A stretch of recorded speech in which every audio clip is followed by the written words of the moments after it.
જેતપુરમાં જે ઉદ્યોગો છે ને ખાસ કરીને એમાં મોટા ભાગે સાડીના જે ઉદ્યોગો આવેલા છે એ ઉદ્યોગો દ્વારા કેમિકલ યુક્ત જે પાણી છે એ ધરતીના પેટાળમાં અને નદીઓમાં છોડવામાં આવી રહ્યું છે ને આ આક્ષેપ સાથે કેટલાય સમયથી કેટલાય બધા વિરોધ પ્રદર્શનો કરવામાં આવ્યા, એને લઈને રજૂઆતો કરવામાં આવી, ઘણું બધું થયું, પરંતુ આ જે સમસ્યા છે એનું સમાધાન હજુ સુધી સ્પષ્ટપણે થઈ નથી શક્યું. ફરી એકવાર આમ આદમી પાર્ટી છોડીને હવે કોંગ્રેસમાં તાજા જ જોડાયેલા આમ આદમી પાર્ટીના પૂર્વ આગેવાન એવા કરશન બાપુ ભાદરકાએ જેતપુરના જે ઉદ્યોગો છે એમની સામે હવે મોરચો માંડ્યો છે અને આ ઉદ્યોગોને 11 દિવસનું અલ્ટિમેટમ આપી દીધું છે. શું છે સમગ્ર વિગત જાણીએ અહેવાલમાં. જય હિન્દ. BSI TV ન્યૂઝ પર આપની સાથે હું છું નિધિ ગઢવી. જેતપુરની અંદર જે પણ ઉદ્યોગો છે એની સામે હવે કોંગ્રેસના કરશન બાપુ ભાદરકાએ મોરચો માંડ્યો છે અને આ જે ઉદ્યોગો છે એ ઉદ્યોગોને 11 દિવસનું અલ્ટિમેટમ આપી દીધું છે. એમનું કહેવું છે કે 11 માર્ચ પછી ત્યાં સુધીમાં જો આ વિષયને લઈને કોઈ કડક પગલાઓ લેવામાં નહીં આવે તો 11 માર્ચ 2026 પછી એવું કંઈક કરવામાં આવશે જે અત્યાર સુધી ગુજરાતના ઇતિહાસમાં ક્યારેય નથી બન્યું.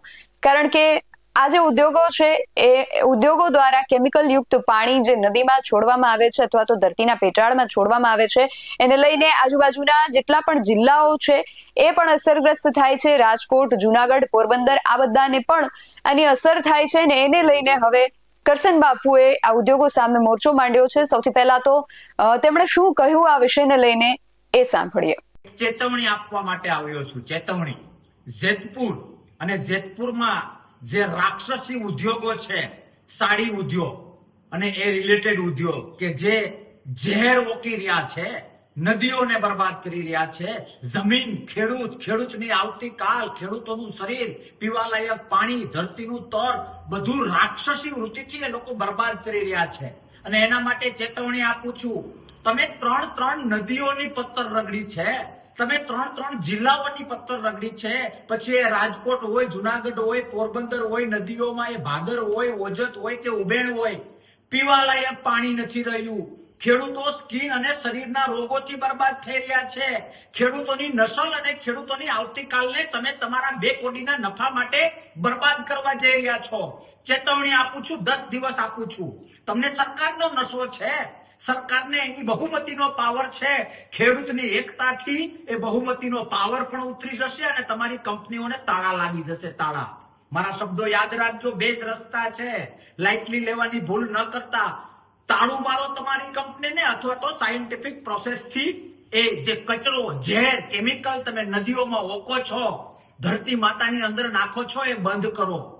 પાપ કરી રહ્યા છો, પાપ. ભારતીય સંસ્કૃતિમાં ધરતી એ માતા છે, નદી એ માતા છે, ખેડૂત એ જગતનો તાત છે. અને એ લોકોને તમારા 5 પૈસાના નફા માટે તમે બરબાદ કરી રહ્યા છો. વર્ષોથી લોકો મહેનત કરે છે અને તમારા પેટનું પાણી નથી હલતું.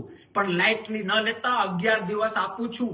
11 માર્ચ 2026 થી ગ્રાઉન્ડ ઉપર ઉતરું છું. મારા શબ્દો યાદ રાખજો. ગુજરાતમાં આજ સુધી નહીં થયું હોય એવું આંદોલન થશે. ગુજરાતમાં આજ સુધી નહીં થયો હોય એવો વિરોધ થશે. 2 જ રસ્તા, તમારી કંપનીને તાળું અથવા તમારા એ નફાના નશાને નાથવા માટે આ કેમિકલ વાળું પાણી જે ધંધો કરો છો એ બંધ કરો. નદી અને ધરતીમાં નાખવાનું બંધ કરો. એક ખેડૂત પાસે જઈશું, ખેડૂતને જાગૃત કરીશું કે આ દુનિયામાં કોઈને રાઈટ નથી કે ખેડૂતને અને ખેડૂતની નેક્સ્ટ જનરેશનને બરબાદ કરવું. કોઈને રાઈટ નથી કે ધરતી માતાનું તળ, જે પાણીનું તળ છે એ પ્યોર પાણીમાંથી કેમિકલ બનાવવું. અરે શરમ આવવી જોઈએ. શરમ. તમારા 2 પૈસાના નશા માટે તમે 3 જિલ્લા અને 3 નદીઓને બરબાદ કરી નાખવી. પાછા હટો, પાછા. બાકી એ તાકાતથી સામનો કરવામાં આવશે કે ફરજિયાત તાળા મારવા પડશે. લાઇટલી ન લેતા, લાઇટલી લેવાની ભૂલ ન કરતા, નહીં તો જોવા જેવી થશે. જય હિન્દ. ભારત માતા કી જય. જય જવાન, જય કિસાન. કરશન બાપુ ભાદરકાનું કહેવું છે કે એમણે ઉદ્યોગોને સીધી જ એવી ચીમકી આપી છે કે તમારી પાસે બે જ રસ્તા છે. આજે જે કેમિકલ છે એનું જે તમારે એનો જે રસ્તો કરવાનો છે એ તમે કોઈ વૈજ્ઞાનિક પદ્ધતિથી કરો અથવા તો તમારા ઉદ્યોગો છે એને તાળા લાગી જશે. આ બે જ રસ્તાઓ સાથે એમણે 11 દિવસનું અલ્ટિમેટમ આપી દીધું છે. હવે 11મી માર્ચ 2026 પછી ત્યાં સુધી શું થાય છે અને એ પછી કરશન બાપુ જો એમના કહેવા પ્રમાણે કે એમના ચેતવ્યા પ્રમાણે ઉદ્યોગો નથી કરતા તો પછી આગળ એ શું પગલાં લે છે એ ખાસ જોવાનું રહેશે. તમારું આ સમગ્ર વિષયને લઈને શું માનવું છે અમને કમેન્ટ બોક્સમાં ચોક્કસથી જણાવજો. આવા જ વધુ અહેવાલો સાથે મળતા રહીશું. તમે મારી યુટ્યુબ ચેનલને સબસ્ક્રાઇબ કરવાનું અને અમને ફેસબુક અને ઇન્સ્ટાગ્રામ પર ફોલો કરવાનું ભૂલશો નહીં. બાકી અવનવી અપડેટ્સ માટે આપ જોતા રહો PSI ટીવી ન્યૂઝ. નમસ્કાર.